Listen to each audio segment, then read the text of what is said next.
Edwin ngerjain. Sebelah Edwin itu pas lagi ngerjain dia ketiduran. Ya ampun. Nah, dia Lagi tes ketiduran. tidur. Nah, terus dia ngecas ke soal jawabannya, lembar jawabannya. Abis itu dia minta lembar jawaban baru. Abis itu dia ngerjain. Udah tuh. Kan udah selesai. Abis itu beberapa minggu kemudian kan ngumumin. Edwin nggak lolos, dia lolos. Padahal yang tertidur malah lolos.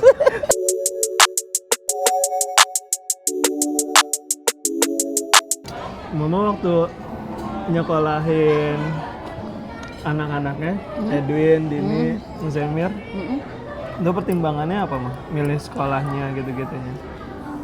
Ya yang pasti kan letaknya strategis ya, deket rumah, nggak terlalu jauh gitu kan, karena masih anak-anak kan perlu pengawasan, perlu ya transportasinya biar gampang gitu. Yang kedua tuh ya mama lebih memilih waktu itu sih yang Islami ya, jadi TK-nya TK Islam terpadu gitu, supaya ya penanaman nilai-nilai agamanya dapat juga selain pengetahuan, ya kan bermain gitu-gitu.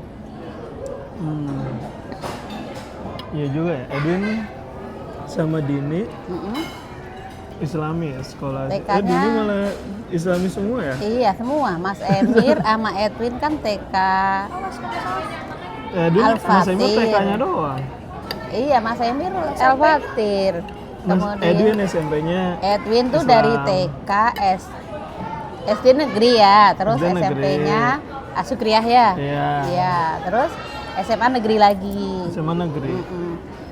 Mama ngelihat karena Islam terpadunya aja atau mama sampai ngelihat ke silabusnya pembelajaran. Mama lihat juga, lihat silabus sama kemudian sarana prasarana sekolah itu ya kan, terus ngobrol juga sama guru-gurunya juga gitu, supaya ketika anak-anak sekolah di situ tuh yakinlah bahwa anak-anak tuh mendapatkan pendidikan, pengajaran yang bagus kan gitu. Waktu Taruna Nusantara tuh nemu di mana? Nah itu ada cerita lagi tuh Mas Emir ya. Dia masuknya SMA Taruna itu karena gini kan, mama papa lagi sibuk kan, dua-duanya kerja. Udah gitu mama tuh pernah studi banding ke Taruna Nusantara. Studi banding? Iya studi banding teman-teman kepala sekolah Jakarta ke Taruna Nusantara. Pas mama lihat kan suasananya, kemudian pendidikannya, kedisiplinannya, lingkungannya, mama tertarik ya kan. Kemudian mama dapat video gitu kan, CD-nya. Nah sampai rumah mama ngobrol sama Mas Emir, Mas sini deh mama liatin sekolah bagus nih gitu kan. Terus disetel lah film itu kan, situasi Taruna Nusantara tuh di video. Iya benar, ada videonya. Iya kan ada videonya kan, kalian lihat. Nah terus Mas Emir lihat, saya bilang Mas mau nggak sekolah di sana, asrama, bagus kan sekolahnya gitu kan, terus disiplinnya bagus. Mas Emir mau aja loh, langsung mau, tertarik gitu. Ya udah langsung mama ajak dong studi banding ke sana juga. Mas Emir studi banding dulu, main ke sana, lihat-lihat dulu, coba nih lah sekolahnya kayak gini, ya kan mama masuk ke lingkungannya, gimana asramanya, terus kelasnya. Udah Mas Emir semakin mantep tuh mau akhirnya. Padahal Mas Emir usia SMP ya? Berapa tuh? Kan belum 15. lulus SMP. Nah lulus SMP langsung ikut tes. Kan lewat provinsi dulu kan tesnya. Iya. Mas Emir tuh waktu itu lewat provinsi Banten. Iya. Iya Banten. Dari Banten itu dari sekian peserta yang diterima hanya 2. Mas Emir dan temennya. Ada teman satu wanita. Iya cewek. Dia Udah, berdua tuh. kuota kan? Kuota per provinsi. Iya per provinsi. DKI Jakarta juga ada, tapi lebih banyak pesaingnya. Susah masuk Taruna dulu. Udah, terus masuk deh ke sana. Karena sempat studi banding. Iya, seleksinya lumayan juga sih tesnya. Edwin kan ikut tes. Edwin juga sempat tuh. Tapi Iya. Nggak Tapi terima. Edwin ngambilnya dari DKI Jakarta. Ngambilnya dari DKI. Saingannya lebih berat, ya kan? Oke, kayak gitu. Ada cerita dikit. Kan waktu tes Taruna. Jadi sebelah Edwin kan duduk meja gitu kan. Di mana waktu itu ya? Di Tesnya kita di UKRM mana gitu. Blok M. Blok M. Iya. Di kantor jauh di Blok M kalau nggak salah Mama antar. Nah, sebelah Edwin, kan Edwin nomornya kan berurutan kan, ini nomor berapa. Nah, Edwin ngerjain. Sebelah Edwin itu pas lagi ngerjain, dia ketiduran. Ya ampun. Nah, dia Lagi tes ketiduran. tidur. Nah, terus dia ngecas ke soal jawabannya, lembar jawabannya. Abis itu dia minta lembar jawaban baru. Abis itu dia ngerjain. Udah tuh. Kan udah selesai, abis itu beberapa minggu kemudian kan pengumuman. Edwin nggak lolos, dia lolos. Padahal yang tertidur malah lolos.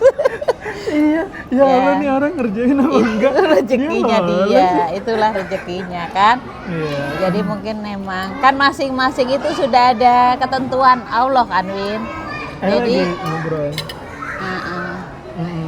Jadi ternyata Mas nggak di situ rezekinya di SMA negeri ya kan, langsung masuk SMA negeri. Terus juga Edwin ada di 78 Edwin tes. Oh iya ke SMA 78 juga tes Iya. ya. Nah 78 ada ceritanya juga tuh. Edwin tes tulis, administrasi lolos. Tes tulis lolos juga. Yeah. Tinggal tes wawancara. Nah nama Edwin itu gini. Edwin namanya masuk ke hari Senin. Tapi yang dari seluruh provinsi Banten di luar Jakarta itu wawancaranya di Selasa. Jadi kan bingung kan, datangnya hari Senin apa hari Selasa? Sedangkan urutan nama Edwin itu di hari Senin. Iya. Akhirnya Edwin datangnya di hari Selasa. Sampai wawancara semuanya selesai, nama Edwin nggak dipanggil. Karena ada di hari Senin. Ternyata adanya di hari Senin. Ya Nah, abis itu baru sama pewawancaranya ada namanya siapa, Edwin. Oh harusnya kemarin gini. Ya udah mereka diskusi baru habis itu ya udah nggak apa-apa wawancara. Nah udah tuh diwawancara. Akhirnya nggak lolos. Ya Allah ada kesalahan teknis ya. Masuk ke DKI. Iya. Harusnya dari Tangerang kan? Kita waktu itu Tangerang ya.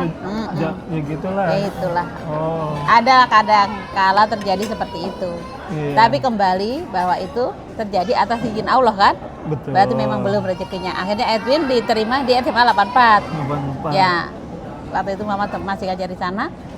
Sekolah di sana Win, ya kan? Iya. Oke. Enggak, kebetulan pas Edwin masuk Mama lagi nggak ngajar. Iya, Mama lagi tugas. Pas Edwin udah Jadi lulus kepala baru sekolah Mama di sekolah lain. Iya, baru Mama balik lagi. Jadi Mama nggak pernah ketemu Edwin selama Nggak di pernah. 84, ya Nggak betul. pernah ngajar. Iya, Pak. Iya, waktu itu Mama nggak sempat ngajar Edwin. Iya, betul. Dini SMA-nya di Islam. Di pesantren malah iya, Nurul Fikri Boarding School.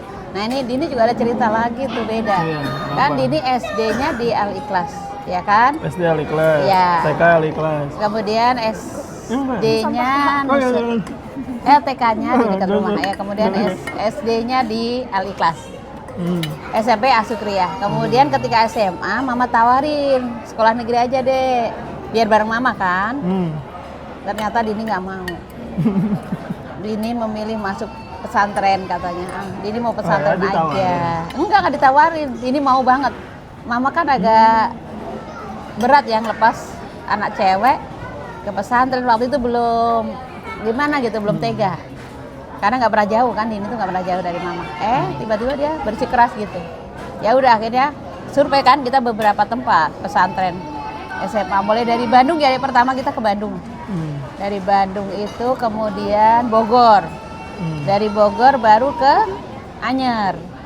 Nah pas ditimbang-timbang kayaknya Nurul Fikri yang di Anyer itu yang lebih strategis ya kan. Kalau area nengok itu dari tol dari Tangerang ke sana lebih lancar, lebih dekat dibandingkan ke ya. Nah kemudian yang kedua saya lihat memang lokasinya juga lebih lebih sepi juga sih. Kalau untuk pesantren emang idealnya di sana gitu ya, agak jauh juga kan dari keramaian. Ya sudah, ya akhirnya tes lah Dini ke sana. Bareng-bareng beberapa teman dari SMP-nya dan diterima. Dan inget gak kejadian waktu yang kita nganter Dini rame-rame? Mama nangis panjang jalan Ya pulang. ampun, berat bang ninggalin Dini di sana gitu kayaknya. Tapi ternyata Dini nyaman banget, ketawa-ketawa sama temennya ya. Sepanjang pulang mama nangis. Baru itu kan kita ngelepas anak cewek gitu ya, jauh. Tapi kemudian tiap minggu mama tengokin. Lama-lama dia nyaman dengan lingkungan itu, happy sama teman-temannya, malah semakin mandiri. Ya udah, akhirnya mama juga ikut tenang kan. Udah mulainya nyaman dia di sana. Jadi masing-masing itu ada ceritanya gitu ya. Sekolahnya. Edwin malah nangis waktu Mas Emir. Oh Edwin ikut ya? Enggak. Oh nggak ikut. Jadi inget momennya sore Mas Emir dijemput buat ke bandara apa naik kereta gitu. Naik ya. Buat berangkat ke Magelang. Iya. Habis itu udah nggak balik lagi. Maksudnya udah mulai sekolahnya Ya, gitu. masuk Jadi asrama lah lama sejak itu. Nangis tuh Edwin tuh. Kan Edwin sekamar sama Semir. Jadi Mas Semir pergi kehilangan. Aduh, siapa masa tidur sendiri? Itu sejak hari itu baru Edwin tidur sendiri. Berada sendiri. Kan bareng sama Mas Semir. Iya benar. Dan itu momennya sedih juga tuh mama ngelepas Mas Emir. Karena masih terasa kecil ya, SMP itu kan belum gede banget. Dia di Magelang, tapi lama-lama dia juga nyaman di asrama itu. Awal-awal mama nengokin tiap bulan. Mama kesana naik kereta, nengokin. Terus kan bisa dijemput ya Sabtu, mama jemput. Pesiar, pakai seragam tuh biru. Terus kita bawa ke Jogja, jalan-jalan. Banyak aturannya kan, nggak boleh sembarangan jajan, nggak boleh kayak gini. Akhirnya udah mama ikutin. Kita semalam kan main sama Mas Emir.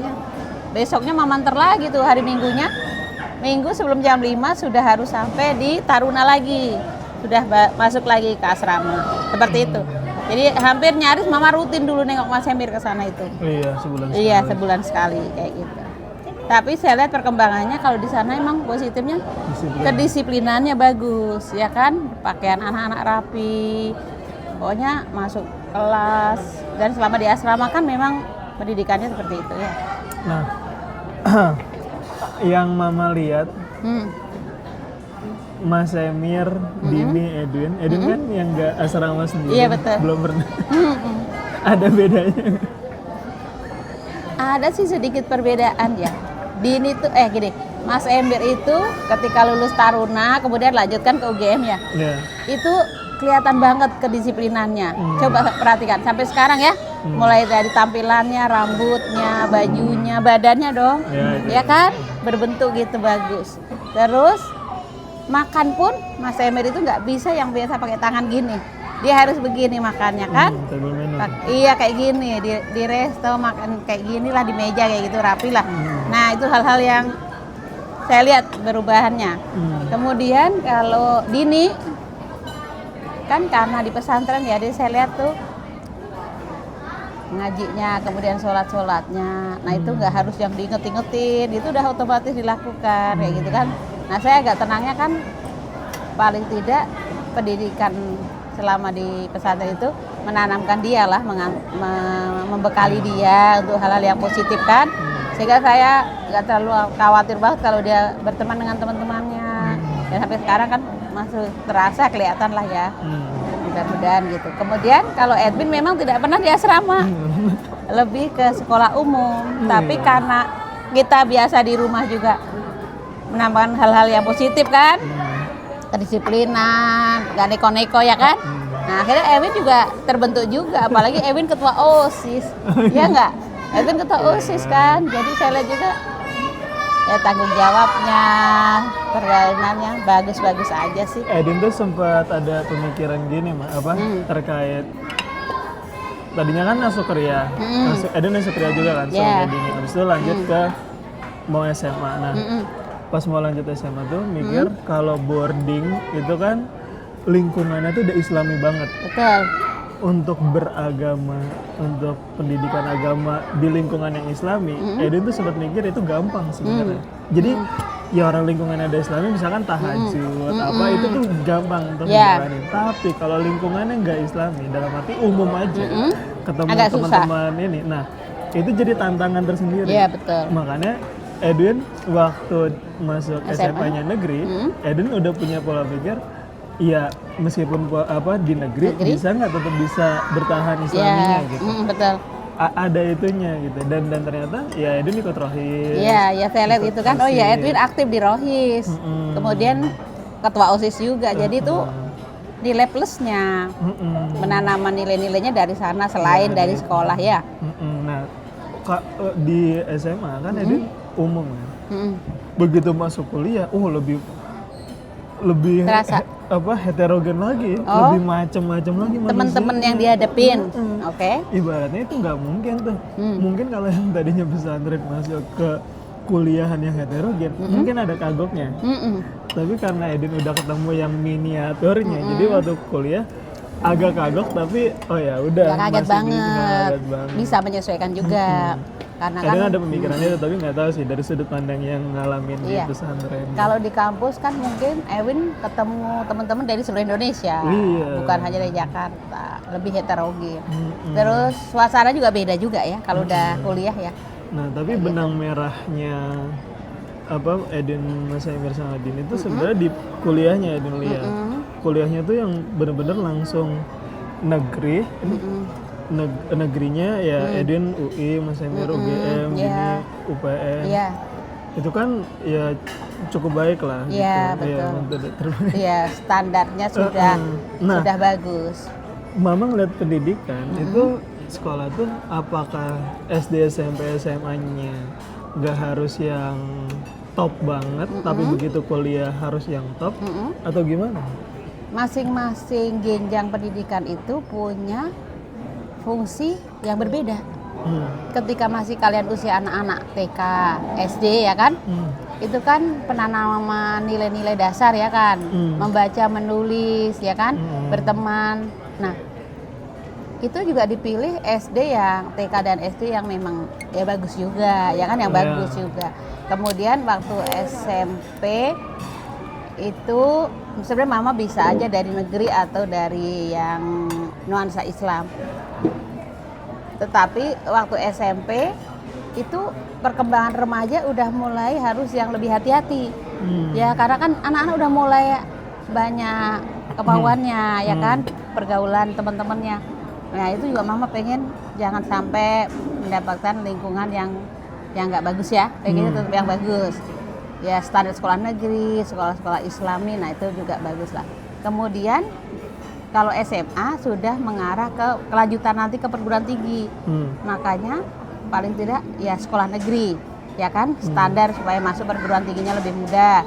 Kemudian kalaupun swasta, ya seperti tadi Taruna Nusantara pilihannya kan, kemudian ke pesantren. Nah itu kan untuk jalur ke perguruan tingginya juga sudah bagus, ya walaupun sekolah lain juga masing-masing punya kelebihan dan kekurangan. Tapi mama memilih itu karena memang itu ada nilai-nilai plusnya, kemudian memang ada fungsi yang berbeda kan, tiap jenjang tadi kan, gitu. Sehingga kalian tuh bersyukur mendapatkan lingkungan-lingkungan yang bagus lah untuk kalian kan. Agree. Gitu. Waktu berarti pilihan SMA, mama juga ngelihat lulusan dari SMA itu banyak masuk ke universitas mana gitu. Iya betul. Perguruan tingginya kemana supaya jalurnya nanti untuk kalian kuliah itu lebih mudah lah kayak gitu kan. Gitu. Kalau yang sekarang itu kan lagi sekolah internasional, itu lagi ini ya, kayaknya dinamikanya tuh sekolah negeri tuh kalau masuk sekolah negeri tuh kayak gimana gitu. Dulu sempet sekolah negeri yang bertaraf internasional, itu kayaknya yang udah top tier-nya juga tuh. Tapi kalau sekarang kayaknya masuk sekolah negeri yang manapun, sama. Kesannya tidak lebih baik dibanding masuk ke swasta yang internasional. Sebagai guru juga, gimana pandangan? Ya gini, karena beda kan kurikulum yang diajarkan. Kalau sekolah internasional kan memang beda, perpaduan antara kurikulum nasional dan internasional, kan plusnya di sana kan, termasuk mungkin bahasa asingnya juga kan. Nah kemudian kalau sekolah negeri kan juga kurikulum nasional dan standar di sekolah negeri itu sudah bagus kan, tinggal bagaimana inputnya, kemudian proses selama pembelajaran di sekolah. Nah kemudian nanti outputnya itu berpengaruh banget. Nah antara tiga ini, input, proses, output kan. Nah, masing-masing kembali ada plus minusnya, ya kan? Ada anak-anak yang memang sudah bagus, ya kan? Ya dia bagus banget, begitu keluar lulus masuk perguruan tinggi favorit juga. Tapi ada anak-anak yang memang ya punya keterbatasan, ya baik secara intelektual, mungkin secara ekonomi. Nah seringkali dia itu berpikirnya udah lulus kerja aja. Jadi motivasi untuk ke perguruan tinggi memang tidak tinggi banget. Nah ini ada anak-anak tertentu yang memang bahkan suruh masuk pilihan perguruan tinggi pun dia nggak mau, karena memang mau kerja aja, orang kondisi situasi di rumahnya juga susah. Oh ada kondisi. Berapa banyak dong teman-teman murid-murid mama yang kondisinya kayak gini, ya kan? Bahkan untuk transport ke sekolah aja perlu dibantu. Pengalaman waktu pandemi itu bahkan nggak punya HP.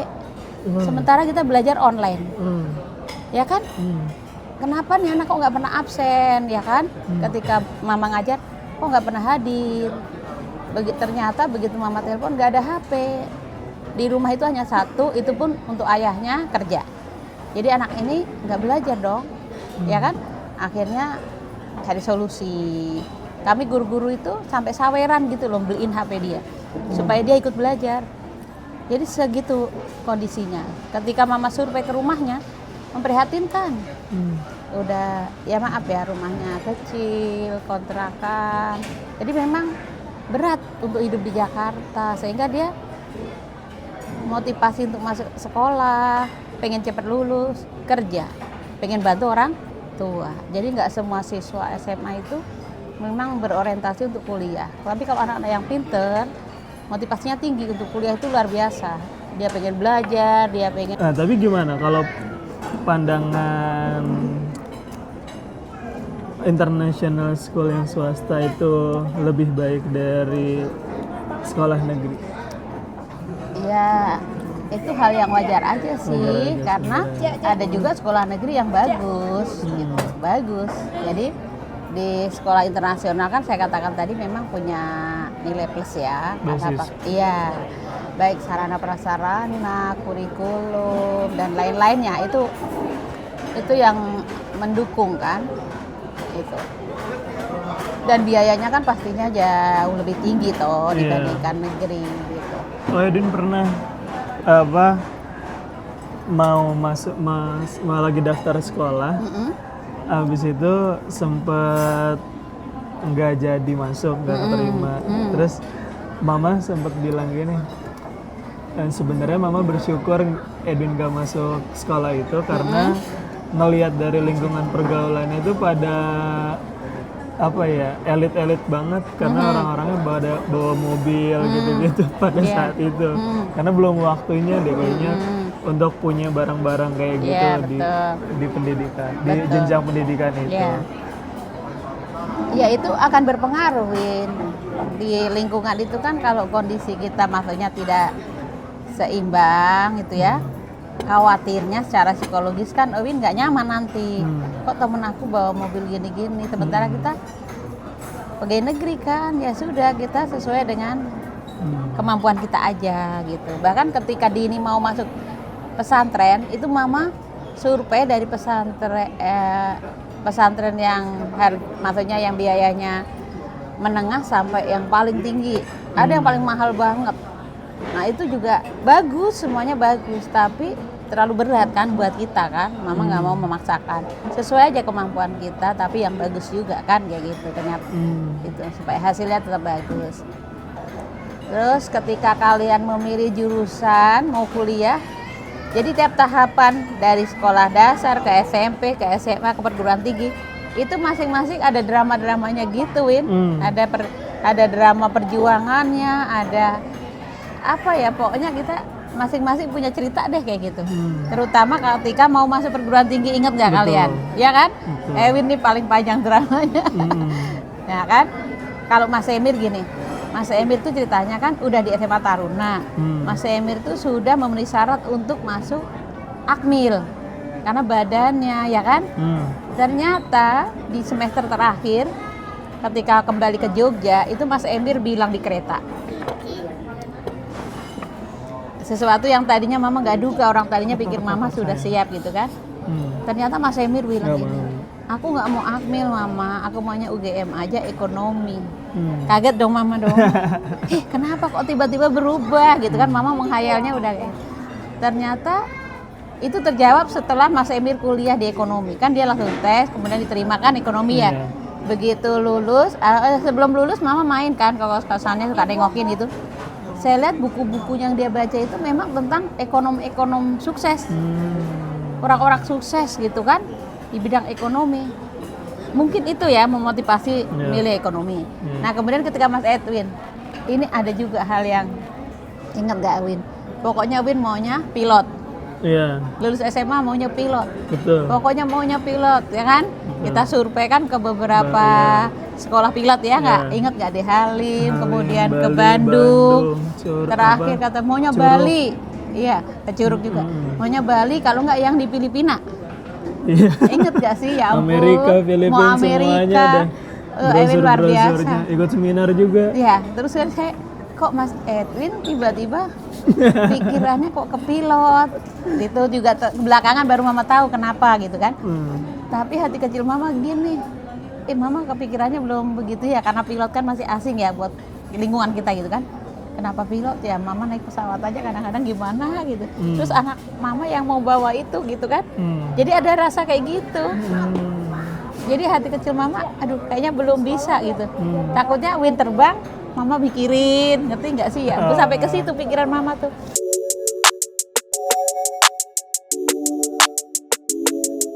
Terus gimana cara? Tapi mama kan nggak bisa bilang tidak ke Ewin kan? Gimana caranya ya supaya Win nggak masuk? Tapi saya nggak mau ngecewain. Hati kecilnya mama nggak mau. Mama kirim terus, ayo survei ke sini ikutin terus. Tapi di kemudian hari kan terus mungkin doa mama juga. Ya ampun, jadi ingat ke situ.